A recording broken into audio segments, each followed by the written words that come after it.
All right, it's time to wrap up badly made movies that did badly at the box office. Video game edition. Huzzah! You happy to see the back of this, are you? Yeah, we're nearly at the end. And boy, what a movie to go out on, James. Assassin's Creed. James, this movie really put the ass into Assassin's Creed. I've got that same note. James, this is a movie so ass they assed it twice. Now, obviously, folks, that's a little... What are you, the angry video game nerd? James, this is a little tribute to the angry video game nerd, of course. Because, you know, given the business we're in, I like to think that if I were to put on the Animus, the device that lets you view the memories of those that came before you, I'd see the memories of the angry video game nerd. Yeah, sure. You'd watch him take a buffalo diarrhea in his ear or whatever. Absolutely. Yeah. And you, of course, would see the memories of the nostalgia critic. I would, yeah. All the stuff he's done. No! All the cool stuff. All the cool stuff. Anyways, please leave a like on this video because, of course, we are talking about 2016's Assassin's Creed. All jokes aside, it's really bad, this movie. I've written, might be the dullest movie we've ever watched. Right? But also, but is it? Because it's kind of true to the games, especially the first one. If you ever played that game, and I have, there's a lot of, you go into a room and a guy goes, you know, the Templars, they talk about truth, and the thing about truth is what's real. And you know what's real? Jesus, or maybe not. Maybe God's real. And I'm God, but maybe what is man but God pretending to be Jesus? There's a scene towards the start of this movie where, you know, we're introduced It's to a boring game, Mason. Yeah, it really is. We're introduced to our point of view character. At one point they say, you know, if the apple falls into their hands, the Templars will destroy everything that stands in their way, protest, dissent, our right to think for ourselves. And then they're like, and we're going to chop one of your fingers off.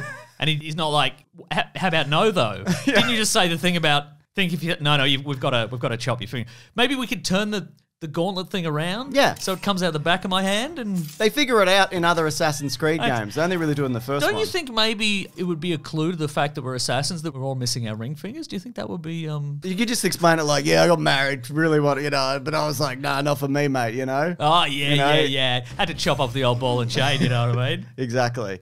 But look, I think, though, this isn't as bad as I thought it would be. And I really like this director. He's an Australian guy called Justin Kurzel. This is the second collaboration he's had with Michael Fassbender and Marianne Cotillard because they did Macbeth the year before. Oh. If you've ever seen The True History of the Kelly Gang. Oh, yeah, Have you ever seen Knit Ram, which follows the life of Martin Bryan? He doesn't make fun movies. Right. He makes very good movies. I know. I've seen Assassin's Creed. I know he doesn't make fun movies, James. There was a little delay on the recording of this, so I watched this about 5 days ago. Yeah. And I'm just looking at my notes here and I'm like, I have no idea. What's the one you have about The Rock? There's a note that just says, could have just dropped a big rock on that guy, I reckon. I don't know what they're talking about. This movie's breathtakingly dull. I'm sorry to the director of this movie. But here's the thing as well that I think the reason this doesn't translate, because you said it's similar to the games. Yeah. But the thing about the games is that it's a sort of near future time and they've invented a device, a sort of sci-fi fantasy device called the Animus. And you put it on your head, I think, or you sit in a chair. Yeah. I don't know, something.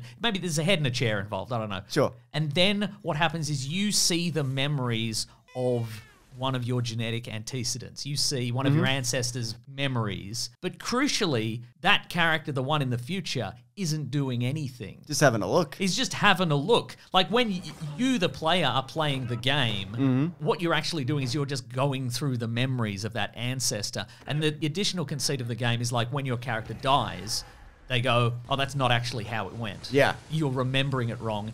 Here's how it actually went, and then you play again. But the thing about this movie is, Michael Fassbender's present-day future character, he's not doing anything. He's got to sync up. He's got to sit. Well, that's why they've given him the big arm. Yeah, That's why they've put him on a big swing arm. Let's talk about the big swing arm. Okay. I mean, I think it's a more visually interesting way to represent traveling through the past and watching your ancestor and going, oh yeah, jump over a thing. It's more dynamic than just lying down on a bed and going, oh yeah. Let's put a man in a paint shaker instead.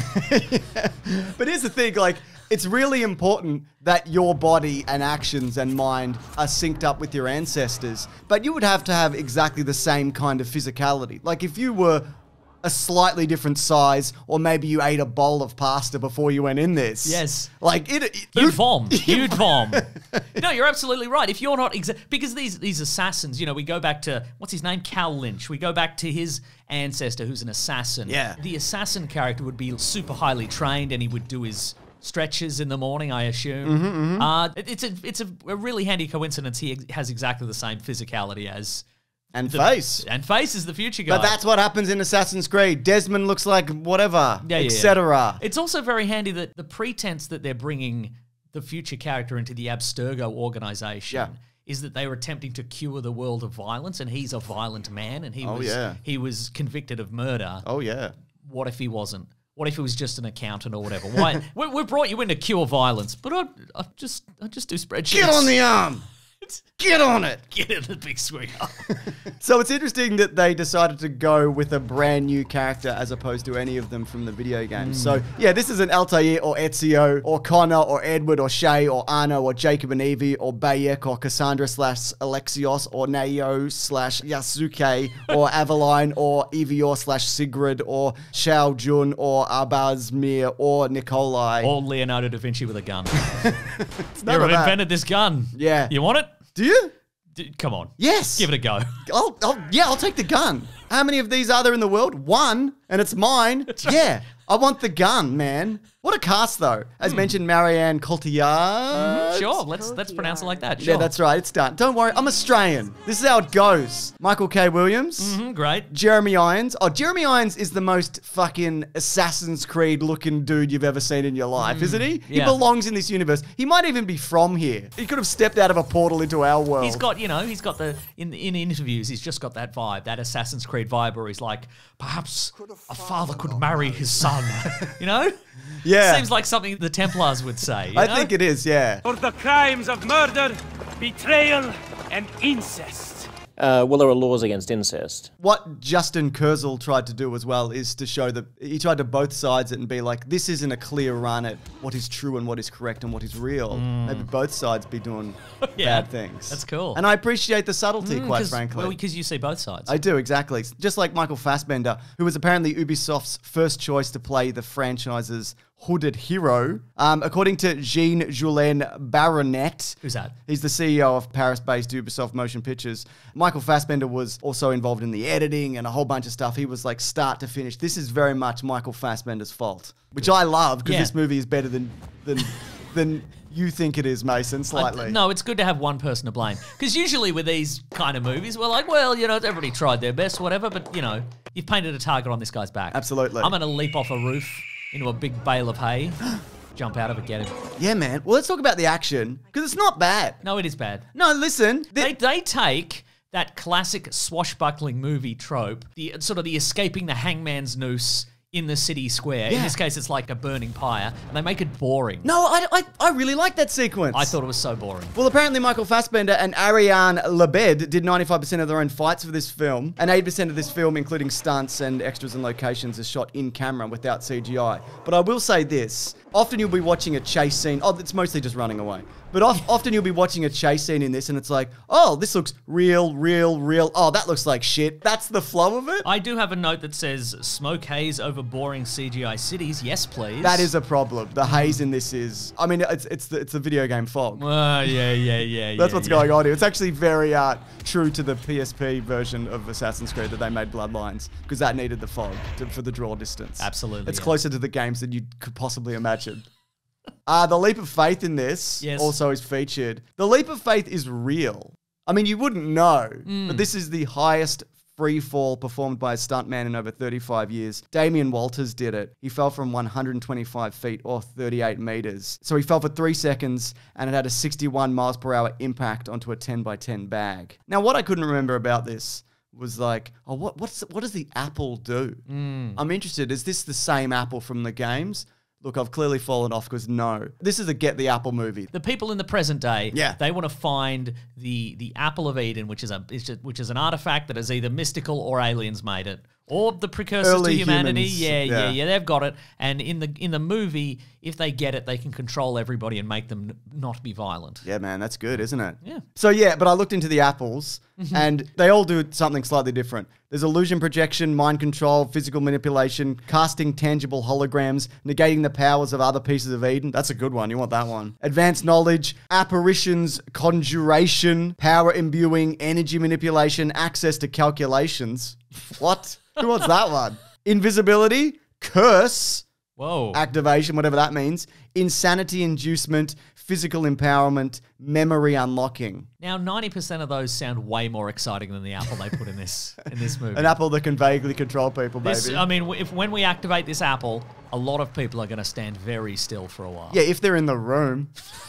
So the ending in this is that all the assassins... they've captured all the assassins or would-be assassins. When, in the future or in the past? No, in the future, the Templars. Because they're all the descendants of the assassins, okay. And they all have the potential to become... So what seems to be happening in this movie is that every time... A lot of things seem to be happening. Every time future Michael Fassbender looks at his ancestors' memories from the past...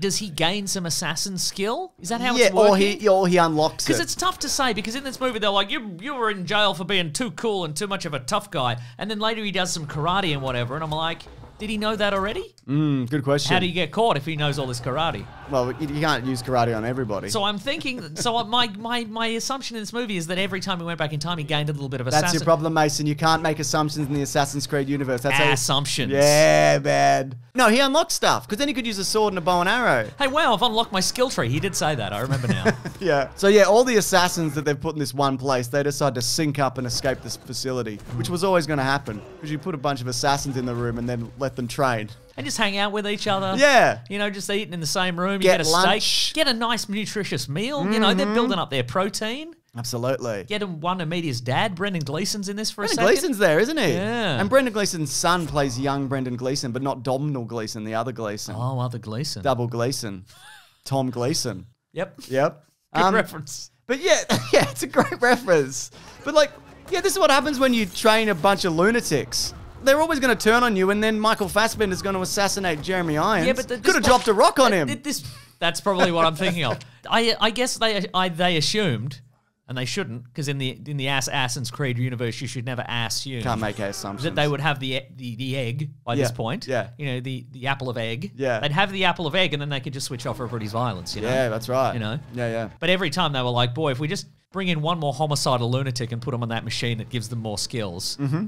We're definitely going to get the egg of apple this time, you know. Absolutely. And then you got a building full of lunatics, violent lunatics, running amok with skills. And at the end, they're on top of a building, all of them, and you know that means something for sequels. We'll talk about it. Are you happy to grind this to a halt for a second? Yes. That's right, because it's the return of Thoughts and Prizes. Oh, I'd forgotten about that. This is a special segment of the show where I just give a few thoughts. Okay. And there are prizes to be won. That includes the people watching this video and you, Mason. Okay, what is the prize? Well, when people win, and eventually they will, I'd imagine. Okay. Maybe, probably even this time. Okay. You win a prize. What is the criteria for winning a prize in Thoughts and Prizes? You'll find out when you win. Okay. Okay. All right. So the original cut of this movie was apparently 2 hours and 20 minutes, and my thought on that is, I'm keen on that. I want to see it.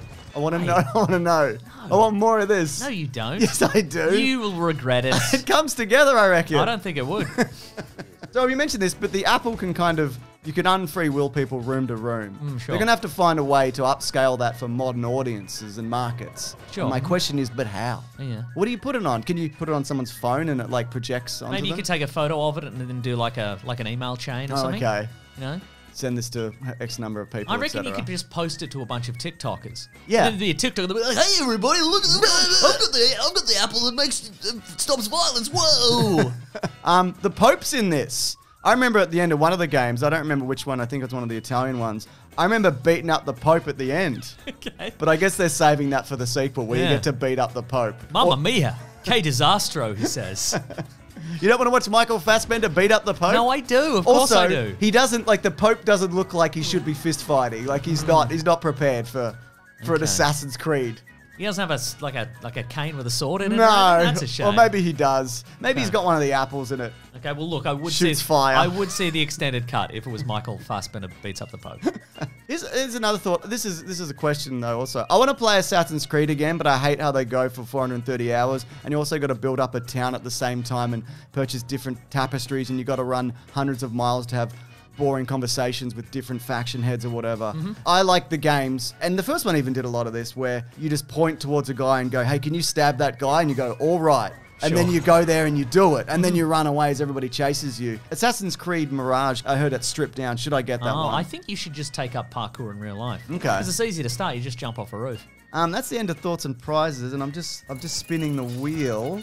Oh, there's a wheel. This is new. Did I not information. mention that last You didn't mention a wheel. No. Yeah, No. and it says is there always a wheel? No, well, it doesn't determine the outcome, but it's kind of there's a point system. It's a part of the process. yeah. I understand. Sure. Oh, actually, it's just fallen short actually again. Oh wow, Yeah. it can fall short. Yeah. It's interesting. Yeah, Okay. it was close this time, actually. Wow, That's okay. really interesting. Anyway, it's time for Assassin's Trivia Creed.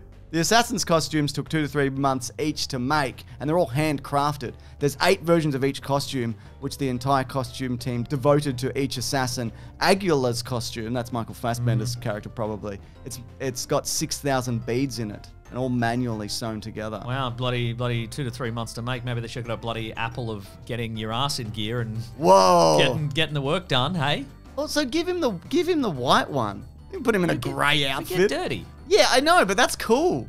It shows character growth. I don't know anything about movies. Ubisoft gave the prop makers a detailed list of every weapon ever made for the games that they could use as a guide. There's a bunch. Springy knife. Yeah, there's a bunch of stuff in the background of you see. Baseball bat for beating up the Pope. That's right. Gun. That cool one. There's only one. There's only one. Hell yeah. Yeah, yeah. Oh, there is a gun in this. I just remembered. When? It's got that gun. Does he? Yeah. I don't remember. Or am I thinking about the last movie? I'm thinking about Warcraft. Oh yeah, They you had are. that gun. They did have that I'll gun. tell you what. Last week we talked about Duncan Jones. Prior to that, we talked about Jake Gyllenhaal. This is another movie about going back in time and looking at some memories. I'm like, man, I wish we were talking about Source Code. When can we do that? I guess I could watch it on my own. But I got content to make. I could spin the wheel. Oh yeah. It says no. Oh man. There was rumors before this movie was confirmed storyline-wise that it would be based on Assassin's Creed 2 and Robert Downey Jr. would play Leonardo da Vinci. Nice. Oh my God. Can you imagine? Well, I just designed a helicopter. That just happened. Yeah. Yeah, man. Yeah. Good. When Callum is surrounded by projections of his assassin's ancestors. Probably from an egg. Yeah, probably from an egg. One of them appears to be Arno Dorian, who's the protagonist of Assassin's Creed Unity. God. Wow. Did you see that? Wow. was That's a freak- reference. I was That's good stuff. freaking out, Yeah, man. yeah, yeah, I was yeah. freaking out. When Rickon presents Aguilar's apple to the council, it's seen emitting an eerie... This is so stupid. This movie's stupid and boring. You're stupid. It's seen emitting an eerie bright green energy, which is in stark contrast to the apple seen previously in the games, which emit like a golden yellow energy. As an apple should. Yeah, and it's interesting because an in-universe explanation for this discrepancy, it hasn't been given yet. This is all the same universe, by the way. Yeah, of the course it movie's is. set in the games, etc. Yeah, yeah. Anyway, on a budget of $125 million, it made $240.7 million. So, look, it made some money, but not enough, obviously. Sure. There was apparently potentially 7 films worth of storylines to do here. Right. Okay, different apples. Probably. Well, 2 were confirmed, and the second actually went into development during the production of this film. Justin Kurzel was planning to shoot a second installment set during the Cold War, but apparently this was cancelled in 2019 when Disney purchased Fox. I think it was cancelled. Immediately? Yeah, a long time before that. But Michael Fassbender, he came out and he said, look, I did this. It wasn't ideal. I think we missed an opportunity there a little bit. So we'll wait and see what Ubisoft are coming up with. But for now, I don't know in terms of the future. And when asked what he would have done differently, he said, I would make it more entertaining. That's really the main note. The feeling of the film, I think it took itself too seriously. Those games are so fucking serious, though. Oh, yeah. Oh, some of them are. The Italian guy's not that serious. He's Yeah, like, yeah. Mamma mia, what am I up to? Pope, come here. And I would make the action a lot quicker. I think there's 3 beginnings of the film, which is a mistake. But you know, the Assassin's Creed franchise is also born out of the Prince of Persia franchise. Oh, yeah. Because it was going to start as like a Prince of Persia spin-off. And some of the third Prince of Persia game from the Sands of Time trilogy was going to be Assassin's Creed-ish. And then they went in the direction of this whole new franchise. And then they went, fuck Prince of Persia. And put it in the bin for a real long time. Though Oh, there's yeah. some new games in 2024. That's shout out to those 2 new games. Shout out to games. Shout out to games. You know? Listen, this is a hint towards next week. Oh no, I'm just standing around, you know. No, not. You can actually see that early. Did you know that? I did know that, yes. Yeah, you just got to go to bigsandwich.co. It's like our private Patreon. Oh, It's I like- thought I'd just ask you. No, You'd I send me a rough can't. cut No, or something. you got to pay $9 a month like Oh. everybody else. Oh, all right. And guess That's what? a bargain price. It is, I agree. There's not just early videos, there's exclusive content. We do movie commentaries, we do video game let's plays, we do bonus podcasts. And we also, of course, have a podcast called The Weekly Planet where we talk movies and comics and TV shows. That comes out every Monday, but Sunday early at Big Sandwich. But that's got its own YouTube channel. Isn't it on Spotify? Yeah. Isn't it on Apple, but not one of these apples? Probably. That I don't show know. a projection of Yes, calculations. Absolutely. I'm very excited for people to check out our podcast. That's right. Yeah. Where James is going to finally give out that prize. I mean, I'll do it here. I'll do Okay, it sure, in the sure, sure. videos. Yeah. But it's going to happen. I don't think it is. Why not? Because you haven't planned any of this through. This is some sort of trick to drive engagement, James. Even though you don't ask anybody to do anything. And there's no point to it. Hey, man, if you don't like it, you don't have to play. I'm not. No one's asking you to play. Next time, can I just leave the room while you're doing it? Yeah, man. Okay, great. All right. See you guys on the next one. Grab that gem, you guys. We'll see you next time. And thank you to Lawrence for the edit. Thank you, Lawrence.